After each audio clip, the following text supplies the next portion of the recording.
Hello guys, welcome to challenging. आज की इस वीडियो में हम जानेंगे कि एस्ट्रॉइड्स क्या होते हैं और अगर ये पृथ्वी से टकरा जाएं तो क्या होगा। हमारे अंतरिक्ष में ग्रह, उपग्रह और तारों के अलावा ऐसे कुछ ऑब्जेक्ट्स भी होते हैं जिनके बारे में हमें पता होना चाहिए। इनमें होते हैं एस्ट्रॉइड्स जिन्हें हम बोलते हैं क्षुद्र ग्रह, एक होते हैं कॉमेट्स जिनको हम बोलते हैं धूमकेतु, एक होते हैं मीटियोरॉइड जिनको हम बोलते हैं उल्कापिंड और एक होते हैं मीटियोर्स जिनको हम बोलते हैं उल्काएं।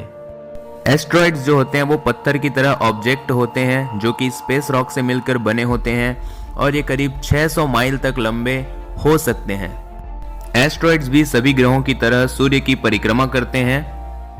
हमारे सोलर सिस्टम में एक एस्ट्रॉइड बेल्ट भी मौजूद है जो कि मार्स यानी कि मंगल ग्रह और जुपिटर यानी कि बृहस्पति ग्रह के बीच में मौजूद है। अब हम देखते हैं कि अगर एक एस्ट्रॉइड्स आकर पृथ्वी से टकरा जाए तो क्या होगा। एक एस्ट्रॉइड्स के पृथ्वी से टकराने का जो इम्पैक्ट है वो उसके साइज पर डिपेंड करता है। नॉर्मली एस्ट्रॉइड्स के साइज को हम उसके डायमीटर से अंदाजा लगाते हैं, लेकिन इस वीडियो में हम आसानी से समझने के लिए उन्हें हमारे आसपास के ऑब्जेक्ट से रिलेट कर देखेंगे। हमारे अंतरिक्ष में जो ज्यादातर एस्ट्रॉइड्स हैं उनका जो साइज है वो एक कार के साइज से भी छोटा होता है। अगर ऐसे एस्ट्रॉइड्स पृथ्वी से टकरा भी जाते हैं तो जैसे ही ये पृथ्वी के वातावरण में प्रवेश करेंगे तो वायु के घर्षण के कारण ये पृथ्वी के वातावरण में ही जलकर राख हो जाएंगे और जहाँ पर पृथ्वी पर ये इसका इम्पैक्ट होगा वहाँ पर आसपास की खिड़कियाँ टूट सकती हैं और एक छोटा सा शॉक वेव क्रिएट हो सकता है। अब बात कर लेते हैं एक ऐसे एस्ट्रॉइड के बारे में जिसका साइज एक छोटे मकान के साइज के बराबर हो। तो इस टाइप का अगर एस्ट्रॉइड्स आकर पृथ्वी से टकराता है तो ये कि हिरोशिमा में जो न्यूक्लियर बॉम्ब ब्लास्ट किया गया था उसके बराबर का इम्पैक्ट क्रिएट कर सकता है और लगभग एक हिरोशिमा जितने साइज की सिटी को पूरी तरीके से तबाह कर सकता है।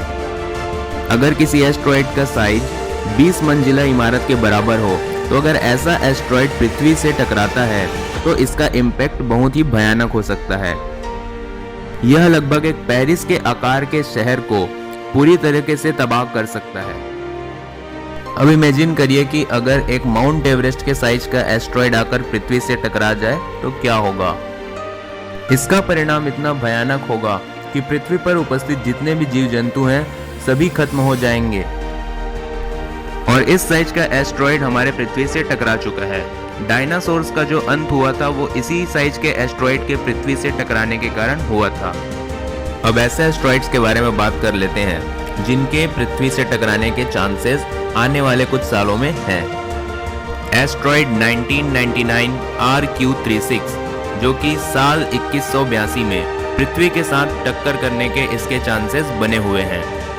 इसकी जो डायमीटर है वो लगभग 560 मीटर वैज्ञानिकों के द्वारा अनुमानित की गई है। एस्ट्रॉइड 2014 J025 जो कि साल 2027 में पृथ्वी से 1.8 मिलियन किलोमीटर दूरी से होते हुए गुजरेगी और इसके चांसेस हैं कि हो सकता है कि यह पृथ्वी से टकरा भी जाए। इसका जो डायमीटर है वो है लगभग 650 मीटर।